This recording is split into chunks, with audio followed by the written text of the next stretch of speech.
Vampire Survivors made a deck builder, and it's actually doing something most deck builders never figure out. Welcome to the Black Market, I'm your host Cobalt. Today I want to show you some of the design decisions that make this spin-off work and why it matters way beyond just this game. We're going to be doing something a little bit different. I'm not doing a review of this game, because if you look around, I think the score is obvious. I think the entire internet is pretty much unanimous on how good this game is, so I'm not going to waste your time. What I am going to do is do a bit more of a dissection of why this game is amazing. So if you somehow don't know what Vampire Survivors is, it was basically a one-guy project that sold 6 million copies and invented an entire genre. Won 3 BAFTAs. 3! For a game that costs $3 and looks like something that escaped from a Game Boy Color? Yeah, that's crazy. And the reason it worked, actually, mechanically why it worked, is that the loop has zero friction. You boot it up and you're already playing. There's nothing between you and the part that feels good. Game designers have this concept called time to fun. How long does it take from pressing start to the moment the game is actually doing something for you? Vampire Survivors had a time to fun measured in seconds, which sounds easy until you realize how many games completely fumble it. 8-minute tutorials before you touch a real mechanic, unskippable dialogue, menus inside menus inside menus, and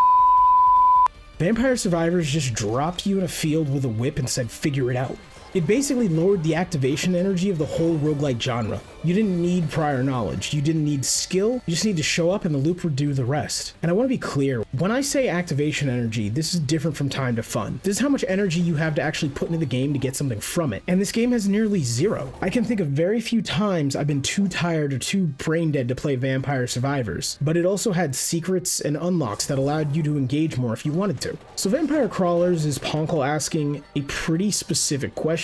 Can you take that same philosophy, the accessibility, the snowballing power fantasy, the pull of one more run, and make a deck builder out of it? Not a game that looks like Vampire Survivors, a game that feels like it. And that's genuinely harder than it sounds because deck builders as a genre kind of have a reputation. Slay the Spire is one of the best games ever made, the father of the roguelike deck builder genre, and it has a real skill floor. Balatro needs you to know poker hands before things open up. Monster Train has synergy webs that take hours to understand. These aren't criticisms, the complexity is the point here. Those games are great because of it, but they're not frictionless. You can fail pretty hard pretty fast, and when you do, the feedback usually is just your run ending and you sitting there trying to figure out where it went wrong. Vampire Survivors wasn't like that. Part of what made it blow up the way it did is that you genuinely couldn't really fail in the early hours. Sure, you might not complete a run, but you always got something from it. And after every run, you got a little less bad until one run, everything clicked and you felt like a god. The escalation from confused to overpowered happened without the game ever stopping to explain itself. And that's the feeling Poncle is trying to transplant into a genre that usually works the complete opposite from that. The way they actually pull it off is through this mechanic called the turbo turn. And once you see what it's doing, it's kind of elegant. Cards have mana cost 0 through 5. To chain them, you play in ascending order. Each card amplifies the next one if the cost is exactly one higher. 0 into 1, 1 into 2, 2 into 3. That chain multiplies. Every step compounds on the previous one. Wilds let you bridge the gaps and keep the chain alive, and theoretical ceiling is basically non-existent. The game literally asks if you can reach infinite, and people are already getting there within 3 days of release. It's a cascade. A tiny input at the start, amplification at every step, and by the end, something completely disproportionate to what you put in comes out. And that compounding is the whole feel of the mechanic. And it's the same feel as Vampire Survivors was chasing when a whip that tickled enemies at minute 1 was deleting entire screens at minute 20. What it also does is create 2 separate experiences running at the same time.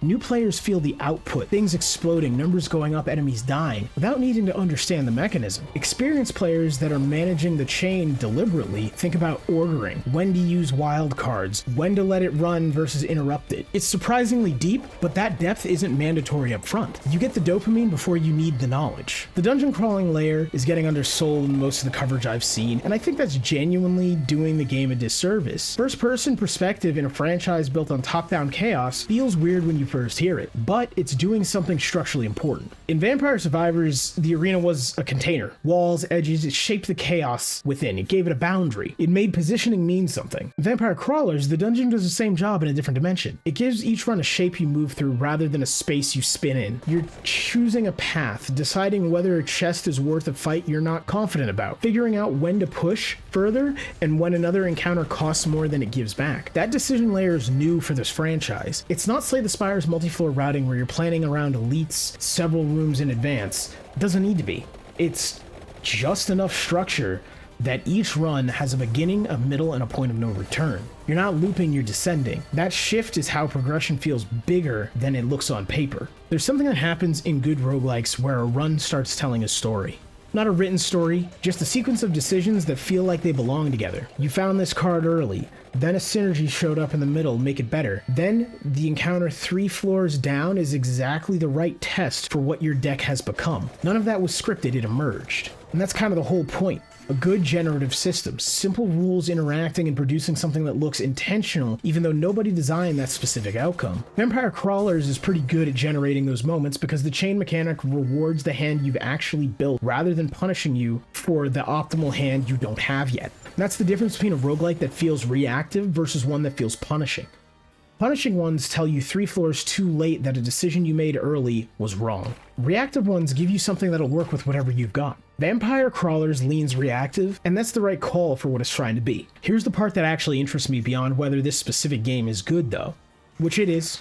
Reviews are overwhelmingly positive 3 days in and close to 3,000 of them. It's why I'm not doing a review of this game, but rather a dissection of it. The soul of Vampire Survivors was never in the auto combat. It wasn't the top-down view. It wasn't even the weapons and the characters, even though they kept all those. It was the feeling of watching something small become something enormous because of a low-cost decision you made early. That compounding, that cascading feedback, that's what poncle transplanted. And the fact that it survived more or less intact in a completely different genre is genuinely impressive and proof of how robust it is. If you bounced off deck builders before because they felt slow or too cerebral, this is a good entry point for you. The feedback loop is faster, the pacing is different, and the price is Vampire Survivors territory because affordability is a core thing for this studio. The risk barely registers. If you already love deck builders and you're wondering whether this has enough depth, it does. 161 achievements, hidden systems that the community is still mapping, undocumented interactions people are piecing together in real time. There's a lot more under the surface than the approachable exterior lets on. That's a major part of what makes it great. They managed to make a system simple enough for everyone that can be complex enough for the hardcore fans out there. Either way, what Poncle is actually doing here is asking whether a design philosophy can survive being transplanted into a completely different mechanical soil. Whether the thing that made the original work can express itself just as well somewhere new. And based on what's here,